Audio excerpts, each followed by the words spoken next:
Morning students next case based study question है हमारा। मतलब हम लोग ये पूरी सीरीज ही कर रहे। देखिए ये case based study CBSE board 2025। तो इसका मैंने आपको ये पूरा क्वेश्चन उतारा था। क्वेश्चन नंबर 1 करवा दिया है, क्वेश्चन नंबर 2 अपलोड कर दिया, क्वेश्चन नंबर 3 अपलोड कर दिया। अब मैं क्वेश्चन नंबर 4 पे आती हूँ, है ना। 4 के 2 पार्ट्स हम दोनों साथ में सॉल्व करेंगे। The key S1 is close and S2 is open, the value of current in the register after 5 seconds पूछा है। पहले क्या किया, S1 is close and S2 is open, the value of current in the register after 5 second. इसका मतलब क्या होता है, वापस आप फिगर पे आइए, है ना। तो पहले आप इसके प्रीवियस पार्ट्स देखिएगा, मैं इसकी लिंक आपको दे दूंगी, है ना, तो आप प्लीज जरूर देखिएगा। The circuit consisting of this, तो S1 क्लोज है। अब यहाँ पे क्या किया उन्होंने, S1 को क्लोज किया और S2 को ओपन रखा है। तो यहाँ से ये डॉट हटा देते हैं और इस बेचारे को ओपन कर देते हैं। तो देखिए ये क्लोज हो गया और यहाँ पे अब ये ओपन है, मतलब ये सर्किट नहीं काम कर रहा। तो अब सर्किट कुछ ऐसे जाएगा, ऐसे करके ऐसे, है ना। ये करंट कुछ ऐसे, ये बैटरी में से करंट गया। अब चार्जेस सी रहेंगे, है ना। अगर कैपेसिटर पे थोड़ी देर के लिए चार्जेस कम भी हो जाते हैं तो बैटरी क्या करेगी, उसको सप्लाई कर देगी। तो टोटल चार्जेस उस पर ओवरऑल कांस्टेंट रहेंगे, ठीक है। तो वो कह रहे हैं कि अगर S1 क्लोज है और S2 ओपन है, मतलब S2 ओपन है, मतलब अब यहाँ पे करंट नहीं जाएगा। इस ब्रांच का हमें एज एफ के खाली आउटर ब्रांच से ही मतलब है, इनर ब्रांच से हमें ये कोई मतलब नहीं है, ठीक है। वो कह रहे अगर ऐसा है, the value of current in the register after 5 seconds is what, है ना। तो इसको समझाने के लिए पहले मैं थोड़ी सी इसकी थ्योरी पे चलूंगी। ये अगर ये बैटरी से कनेक्टेड है तो ये चार्जिंग हो रहा होगा, है ना, कैपेसिटर चार्ज हो रहा होगा। तो तभी पूछे कि आफ्टर 5 सेकेंड से उस पर कितना चार्ज आ जाएगा, है ना, कितना चार्ज होगा। तो अभी ये प्रोसेस में होगा चार्जिंग की, राइट, ऐसे प्रोसेस हो रहा होगा, करेक्ट। अब आप कहेंगे आपको कैसे पता कि 5 सेकंड्स में ये चार्ज फुल्ली नहीं हुआ होगा या आधा ही हुआ होगा। तो हम आरसी की वैल्यू निकालेंगे, मैं धीरे धीरे आपको समझाती हूँ, ठीक है। तो सबसे पहले क्वेश्चन में आइए कि ये चार्ज हो रहा है, फिलहाल के लिए मेरी बात मान लीजिए, फिर आपको धीरे धीरे समझ में आ जाएगा कि क्यों मैं बोल रही हूँ कि चार्जिंग हो रहा है। तो हम लोगों ने डिस्कस किया था कि अगर कैपेसिटर चार्ज होता है तो उसकी इक्वेशन एक केस स्टडी में ही दे के रखिए। कितनी दे के रखिए, Q is equal to Q1 minus e to the power minus T by RC, है ना, ये दे के रखिए। तो मैं इस इक्वेशन का यूज करती हूँ। Q is equals to capital Q 1 minus e to the power minus T by RC, ठीक है। अब ये Q कितना था, ये Q वो चार्ज है जब कैपेसिटर फुल्ली चार्ज हो जाता है। देखिए लिखा है battery the capacitor is fully charge, तो आप Q की जगह क्या लिख सकते हैं, VC लिख सकते हैं। VC का मतलब V क्या था, हमारा EMF ऑफ द बैटरी। ये देखिए EMF ऑफ द बैटरी मैंने V दे के रखी हुई है, तो VC दे के रखा है, करेक्ट बात है। अब ये जो चार्ज हो रहा है, ये जो चार्ज हो रहा है यहाँ पे, ये Q है और ये VC, इसको थोड़ा सा रीअरेंज कर देते हैं ना, इक्वेशन को थोड़ा प्यार से रीअरेंज कर देते हैं। तो Q अपॉन, यहाँ पे मैं Q अपॉन C कर दूं, क्या दिक्कत है, that is equals to VC 1 minus e to the power minus T by RC, ठीक है। अब इस Q बाई C को क्या बोल सकते हैं, अरे भाई Q is equals to C into V dash होता है ना, Q is equals to CV होता है ना। अब ये जो चार्ज है ये इंस्टेंटेनियस चार्ज है, तो अब Q by C is the capacitance. तो अगर ये इंस्टेंटेनियस चार्ज है तो इससे किसी भी इंस्टेंट पे वोल्टेज भी उस इंस्टेंट पे निकलेगा। Got the point. ये अपना EMF है, अगर टोटल चार्ज है तो टोटल EMF है, राइट। अब ये वाला Q कोई जो इस इक्वेशन को फॉलो कर रहा है, जो टाइम पे डिपेंड कर रहा है। तो अगर किसी इंस्टेंट की आप बात करोगे तो उस पर जब ये Q बाई C करोगे तो V डैश कुछ वैल्यू आएगी आपकी, राइट। तो ये लेट सपोज ये है मेरा V dash which is equals to VC 1 minus e to the power minus T by RC। अब आप कहेंगे मैम ये क्वेश्चन में सब नहीं पूछा, मैं कह रही हूँ कि मैं थ्योरी भी समझा रही हूँ आपको, ठीक है, ताकि पूरा क्लियर। कभी कुछ और पूछ ले, जैसे नेक्स्ट टाइम अगर वोल्टेज ही दे दिया तो फिर तो आपको हेल्प हो जाएगी, ठीक है। तो V dash is equals to VC, ये अपनी जनरल इक्वेशन आ गई। अब आप देख सकते हैं कि जब टाइम की वैल्यू मैं 2 पे चेक करूंगी, जब टाइम की वैल्यू 0 है तो e to the power minus 0 कितना होता है स्टूडेंट्स, ये टाइम की वैल्यू 0, तो ई टू द पावर 0 कितना होता है, 1 होता है, ठीक है। प्लस 0 या माइनस 0 दोनों पे ही 1 होगा, ठीक है। अगर ये 1 हो गया तो V डैश की वैल्यू कितनी हो जाएगी, VC के बराबर, करेक्ट बात है। अगर at t is equal to infinity पे मैं चेक करूँ तो V डैश की वैल्यू कितनी हो जाएगी, तो e to the power minus infinity, मैंने प्रीवियस भी डिस्कस किया है, तो 0 हो जाएगा। तो ये पूरा गया, sorry e to the power, हाँ, माइनस इन्फिनिटी 0 हो जाएगा। 1 minute, e to the power 0 is 1, तो अगर ये 1 है तो 1 माइनस 1 इज 0, तो V डैश की वैल्यू सॉरी 0 हो जाएगी। हाँ, मतलब देखिए यहाँ पे मैं लिख के बता देती हूँ, V dash is equal to VC 1 minus e to the power 0 रखेंगे, t की जगह 0, तो e to the power 0 is 1, तो ये 1। अब 1 माइनस 1 इज 0, तो V डैश की वैल्यू 0 आ जाएगी, है ना। अब V डैश की value at t is equal to infinity पे चेक करते हैं, तो e to the power infinity is, तो VC 1 minus e to the power minus infinity by RC, है ना। तो ये कितना हो जाएगा, 0 ही हो जाएगा। ये डिवाइडेड बाई आरसी भी करेंगे तो 0 हो जाएगा, मैंने प्रीवियसली भी समझाया था, है ना। तो आप प्रीवियस जरूर देखिएगा। तो e to the power minus infinity is 0, है ना। ये आप ये मैं समझिए e to the power minus infinity by RC, तो that will be also equal to e to the power infinity, है ना। इन्फिनिटी में से 2 बाल्टी लोटा निकाल लेंगे या डाल देंगे, उससे कोई फर्क नहीं पड़ता, आंसर विल बी इन्फिनिटी।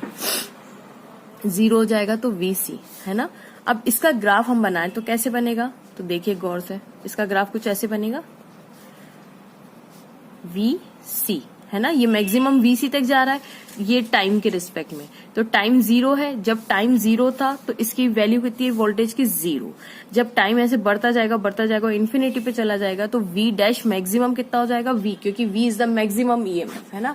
तो इसका कुछ ऐसे जाएगा, मतलब कुछ इन्फिनिटी टाइम पे ये यहाँ पे पहुंचेगा, इनफाइनाइट टाइम लगेगा इसको चार्ज होने में। ओके, अब वही आते हैं हम करंट पे। अब इससे मैं करंट भी निकाल लेती। तो करंट क्या चीज होती है स्टूडेंट्स, करंट होता है IT, करेक्ट है, that is DQ by DT, DQ by DT। यानी ये वाली जो इक्वेशन है ना मेरी, ये वाली इक्वेशन, ये फर्स्ट वाली इक्वेशन, इसको मैं क्या करूं, डिफरेंशिएट कर दूं, है ना, VC। तो Q is equals to DQ by DT। अब VC तो कांस्टेंट क्योंकि बाहर है ना, इसका डिफरेंशिएशन 0 हो जाएगा, तो ये गया 0 पे, minus e to the power minus T by RC. इसका डिफरेंशिएशन मैं यहाँ पे अलग से करके दिखा रही हूँ, d by d t of e to, friends ये d by d x of e to the power m x उन्होंने फॉर्मूला दिया हुआ है ना कि आप ये यूज कर सकते हैं। तो ये मैंने क्या लिख दिया, ये नहीं लिखना है, d by d x of e to the power m x. Question बोल रहा है कि आप ऐसे लिखो उसको, e to the power m x, मतलब e to the power x, इसका पूरा डिफरेंशिएशन तो एज इट इज, फिर एक्स के साथ जो जो टर्म है उसको बाहर निकालना है। तो अब इसको इससे कंपेयर करते हैं तो हमारी डिफरेंशिएशन किसके रिस्पेक्ट में करना है, d by d x of e to the power minus T by are C, correct, sorry d by d t करना है हमें, है ना, डी बाई डी टी करना है हमें, डी बाई डी टी करना है, कहाँ गया, हाँ डी बाई डी टी करना है। ओके, तो यहाँ पे टी की रिस्पेक्ट में डिफरेंशिएशन है, तो जिसकी रिस्पेक्ट में डिफरेंशिएशन है उसको नहीं निकालना बाहर, उसके आजू बाजू के सारे को बाहर निकालना है। तो हमारे लिए एम क्या बन गया स्टूडेंट्स, एम हमारे लिए बन गया minus minus minus 1 by are C, ठीक है।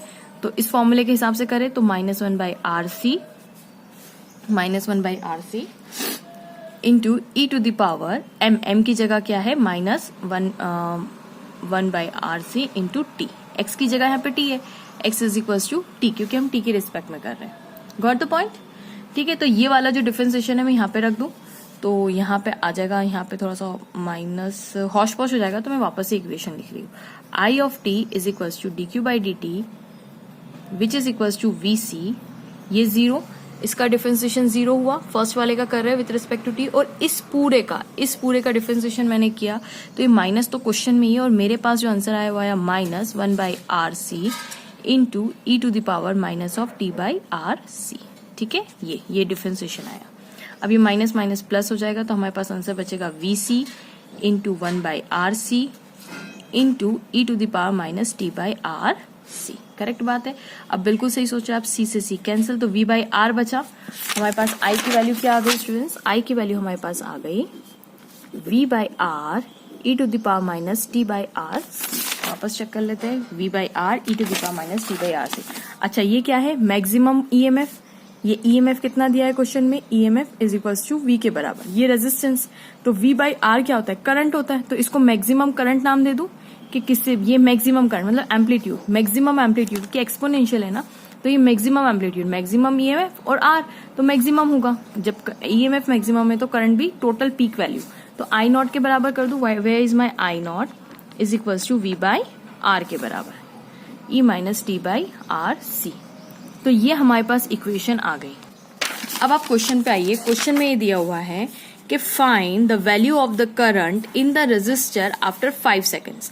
अब आप सोचिए कि मैंने इतना बड़ा आपको क्यों समझाया है, ताकि इसमें मैं V की वैल्यू भी निकाल दूं, ताकि अगर नेक्स्ट ईयर पोटेंशियल V पूछा जाए तो आपको V भी निकालना है, ठीक है।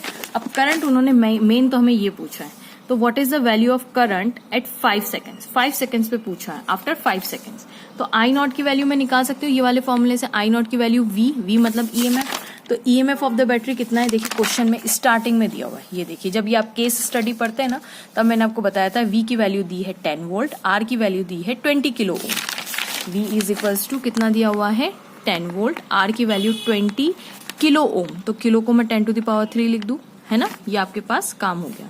तो ये 0 से ये 0 गया, तो आंसर आएगा 0.5 into 10 to the power -3 ampere. ये वैल्यू हो गई आपकी आई नॉट की, करेक्ट। तो ये यहाँ पे रख देते हैं, तो आई नॉट की वैल्यू कितनी होगी 0.5 इंटू 10 to the power -3। अब e to the power -t, t की वैल्यू कितनी, आफ्टर 5 सेकेंड्स पूछा है ना, तो t की जगह 5। अब व्हाट इज RC, तो RC की वैल्यू आपको याद होगा, मैंने अभी आपको जिस प्रीवियस वीडियो मैंने अपलोड किया जिसमें मैंने बताया था RC is nothing but equals to time period.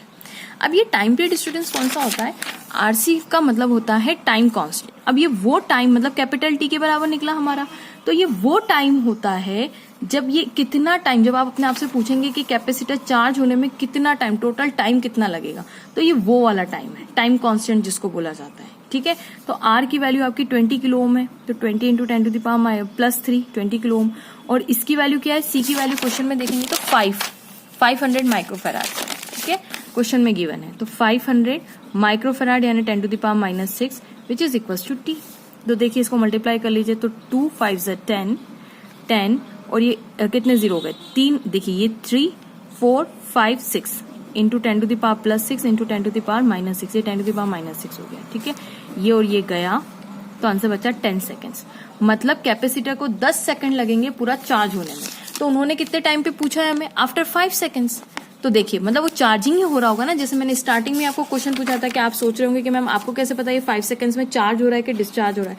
तो देखिए इट टेक्स मतलब 5 सेकंड्स, टोटल 10 सेकंड्स उसको पूरे चार्जिंग के टाइम पे लगेंगे। बैटरी ऑलरेडी कनेक्टेड थी उससे, आपको याद है ये कैपेसिटर, ये बैटरी कनेक्टेड थी इससे, क्योंकि S1 इज क्लोज्ड, तो ये बैटरी से कनेक्टेड थी, तो ऑफकोर्स ये चार्ज ही हो रहा होगा। तो उन्होंने पूरा 10 सेकंड्स लगेंगे चार्ज, जैसे ये पूरा कंप्लीट चार्ज हो गया उसके बाद खत्म, उसके बाद टोटल चार्ज इक्वल टू क्या बोला क्वेश्चन में, Q is equal to VC के बराबर हो जाएगा। लेकिन अभी 5 सेकंड्स के अंदर तो चार्ज ही हो रहा होगा, ठीक है। तो 5 सेकंड्स के बाद पूछे RC क्या है, कंप्लीट टाइम कांस्टेंट है जिसमें वो पूरा का पूरा चार्ज हो जाएगा। तो 10 सेकंड्स, तो आंसर यहाँ पे कितना आएगा, RC की वैल्यू 10 आ जाएगी। तो I मतलब 5 सेकंड्स पे हमें निकालना है, तो 0.5 into 10 to the power -3 e to the power -12, क्योंकि 5 1 जा 5 और 5 2 जा 10, ठीक है, -12। तो इसको मैं क्या लिख सकती हूँ, इसको मैं लिख सकती हूँ, अच्छा इस 0.5 को मैं 1/2 कर दूं, क्योंकि ऑब्जेक्टिव में 1/2 के फॉर्म में दिया। इसको मैं √E कर दूं, क्योंकि e to the power ये हाफ है ना, तो e to the power -12 है, तो नीचे जाएगा तो e to the power +12 हो जाएगा, है ना, ऊपर से नीचे जाएगा तो 1/2 का मतलब क्या है, 1/√E, करेक्ट है। और इंटू 10 to the power -3, ये क्या है, करंट एट 5 सेकंड्स में निकालना एम्पियर। अब ऑप्शंस देखते हैं, तो मिली में दिया हुआ है, तो मिली के लिए इसको मैं 10 to the power -3 को √E मिली एम्पियर कर देती हूँ, ठीक है। तो देखते 1/2 √E, यानी ए ऑप्शन करेक्ट है, 1/2 √E milli ampere. So A option is correct, ठीक है। अब स्टूडेंट्स उन्होंने और पार्ट में पूछा हुआ है the key S1 is close, यानी अभी भी क्लोज है, एंड S2 इज ओपन, यानी यही वाला कंडीशन है ना, S2 ओपन है और S1 क्लोज्ड है। The initial value of charging of current, तो इनिशियल वैल्यू कितनी होगी करंट के चार्ज की। तो इनिशियल वैल्यू का क्या मतलब है, जब टाइम 0 होगा। करंट की देखिए मैंने एक्सप्रेशन निकाला ही हुआ है, तो और पार्ट का हम सॉल्व कर लेते हैं, फोर्थ पार्ट।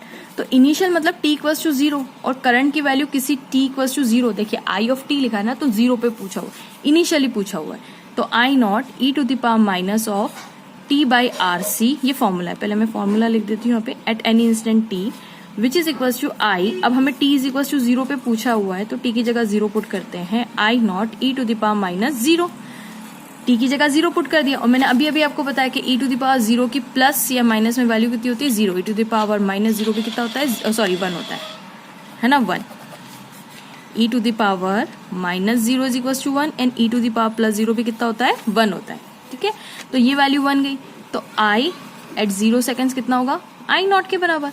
और I नॉट की वैल्यू देखिए अभी मैंने क्वेश्चन में निकाली ऊपर वाले में पार्ट में, I नॉट कितना था, V/R की वैल्यू करी तो मेरे पास कितना है, 0.5 into 10 to the power -3 ampere, 0.5 into 10 to the power -3 ampere. अब -3 को मैं मिली लिख सकती हूँ, तो 0.5 मिली एम्पियर। तो करेक्ट ऑप्शन कौन सा है इस वाले का, 0.5 milli ampere, 0.5 milli ampere. So B option is correct. So hope students आपको वीडियो सॉल्यूशन पसंद आएगा. Please don't forget to like, subscribe and support my channel.